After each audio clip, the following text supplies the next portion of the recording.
સુરત શહેરમાં એક રામ ભક્તે અનોખી રીતે પોતાની રામ ભક્તિ દર્શાવી છે। તેમણે પોતાના ઘર અને ઓફિસને સજાવવા પહેલા અયોધ્યા અને રામ મંદિરની થીમ પર પોતાની કારને શણગારી છે અને ખાસ વાત એ છે કે આ કાર આજે સુરતથી અયોધ્યા જવા રવાના થઈ છે। અયોધ્યામાં થનારા રામ મંદિરમાં પ્રાણ પ્રતિષ્ઠા અને લોકોનો ઉત્સાહ ચરમસીમાએ પહોંચ્યો છે।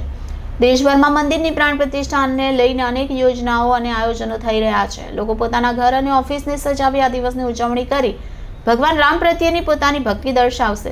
ત્યારે સુરત શહેરમાં એક રામ ભક્તે અનોખી રીતે પોતાની રામ ભક્તિ દર્શાવી છે। તેમણે પોતાના ઘર અને ઓફિસને સજાવવા પહેલા અયોધ્યા અને રામ મંદિર થીમ પર પોતાની કારને શણગારી છે અને ખાસ વાત તો એ છે કે આ કાર આજે સુરતથી અયોધ્યા જવા રવાના થઈ છે। રામ મંદિરની પ્રાણ પ્રતિષ્ઠાને યાદગાર રીતે ઉજવવા માટે રામ ભક્તો પોતપોતાની રીતે તૈયારીઓ કરી રહ્યા છે। ત્યારે સુરતમાં પણ અનેક જગ્યાએ રામ ભક્તિમય દ્રશ્ય સામે આવી રહ્યા છે। એવામાં વધુ એક રામ ભક્તે અનોખી રીતે દર્શાવેલી ભક્તિ આસ્થા સાથે આકર્ષણનું કેન્દ્ર બન્યું છે।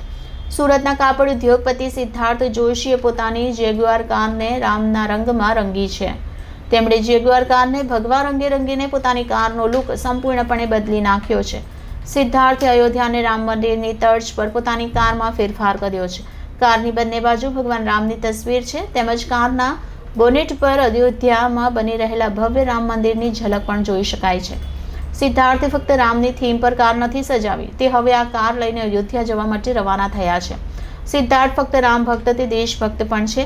અગાઉ પણ તેમણે પોતાની જેગુઆર કારને દેશભક્તિના રંગમાં રંગી સુરતથી દિલ્હી સુધીની યાત્રા કરી હતી અને તેના કારણે આ કાર ખૂબ જ ચર્ચામાં રહી હતી।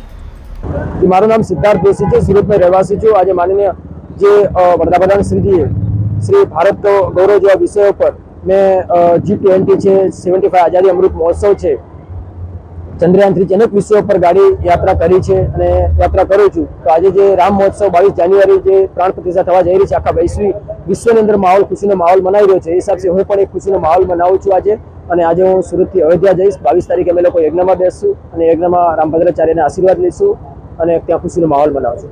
સુરતથી અયોધ્યા બાય રોડ જવા માટે કઈ રીતે તૈયારી કરી છે અને પોતાની કારને કઈ રીતે જી અમારી કારને આપ જોઈ શકો છો કે મંદિર જે શ્લોક છે રામો વિઘ્ન હવનમ ધર્મ શ્લોક લખેલા છે, જે રામના નારા લખેલા છે, એ ટાઈપનું બધું લખેલું છે અને એ ટાઈપના નારાઓ લખેલા છે અને અમે સુરતથી અયોધ્યા અનેક મહાનુભાવ અનેક સંતના આશીર્વાદ લઈ અને અયોધ્યા પહોંચવાના છીએ।